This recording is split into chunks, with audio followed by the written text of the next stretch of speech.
He's also the only person to have a Broadway show made about his life while he was here to see it. He's the author of Stealing Your Life and the autobiography Catch Me If You Can. Ladies and gentlemen, Mr. Frank Abagnale.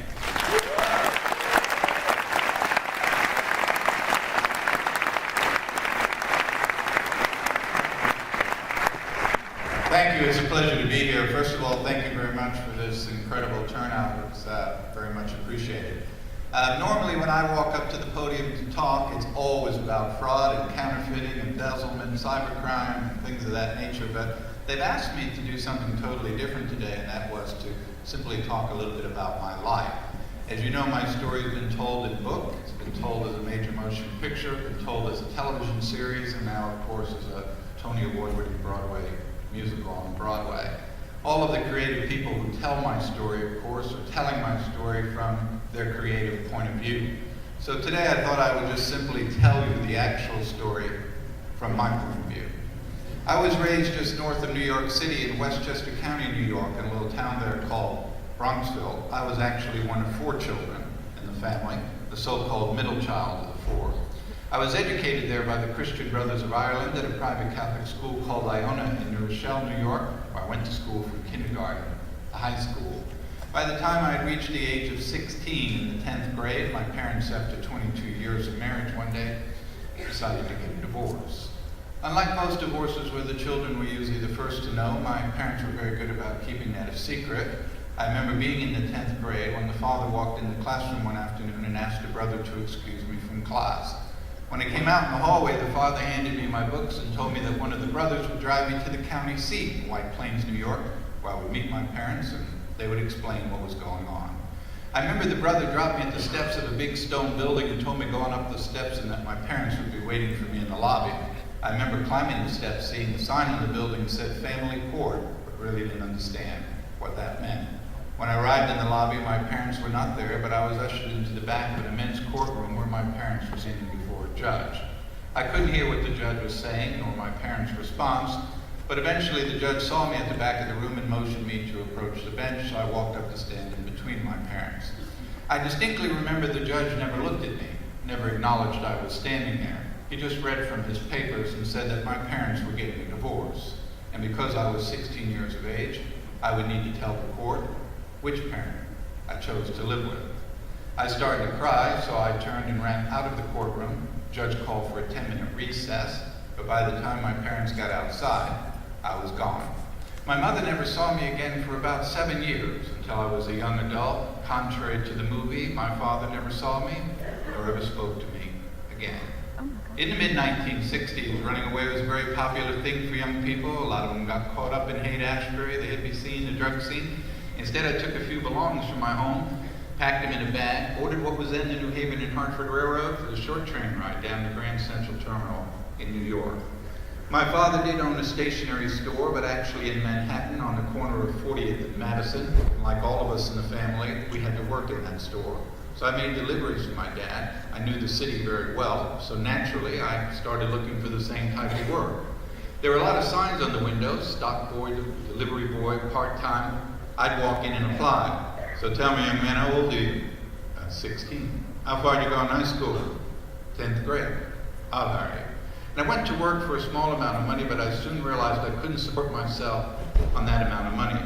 I also realized that as long as people believed I was 16 years old, they weren't going to pay me any more money.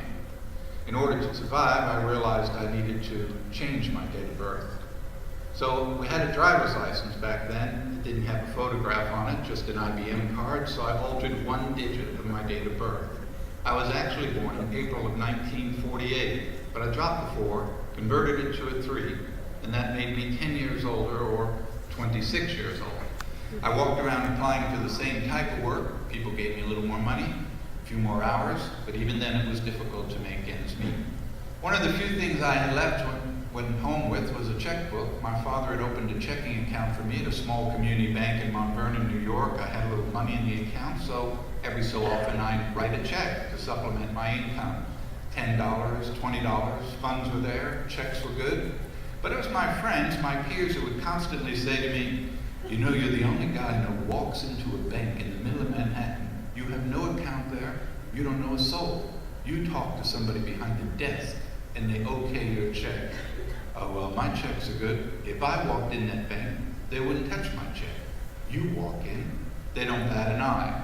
Now, years later, reporters would write and speculate that that was my upbringing, mannerisms, dress, appearance, speech, whatever it was very easy to do. So consequently, when the money ran out, I kept writing those checks. Of course, the checks started to bounce. Police were looking for me as a runaway. I thought maybe it was a good time to start thinking about leaving New York City. But I was quite apprehensive about going to Chicago, Miami, wondered if they'd cash a New York check on a New York driver's license in Miami as quickly as they did in Manhattan. I was walking up 42nd Street one afternoon about 5 o'clock in the evening, 16 years old, pondering all of these things when I started to approach the front door of an old hotel that used to be there called the Commodore Hotel, now the Grand Hyatt. Just as I was about to get to the front door of the hotel, out stepped an Eastern Airline flight crew onto the sidewalk. Couldn't help but notice the captain, co-pilot, the flight engineer, about 3 or 4 flight attendants dragging their bags to the curb to load them in a van to take them to the airport. As they loaded the van, I thought to myself, that's it. I could pose as a pilot. I could travel over the world for free.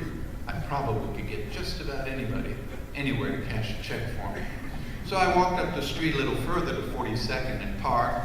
I went to cross over, I heard a huge helicopter, so I looked up and there was New York Airways landing on the roof of the Pan Am building.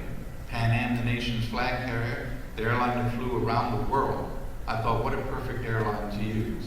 So the next day I placed a phone call to the executive corporate offices of Pan Am. When the switchboard was ringing, I had absolutely no idea what I was going to say. When they answered, Pan American Airlines, can I help you? Yes, ma'am. I'd like to speak to somebody in the purchasing department. Purchasing? One moment. The clerk came on and said, yes, sir, maybe you can help me. My name is John Black. I'm a co-pilot of the company, based out of San Francisco. Been with the company about 7 years. Never had anything like this come up before.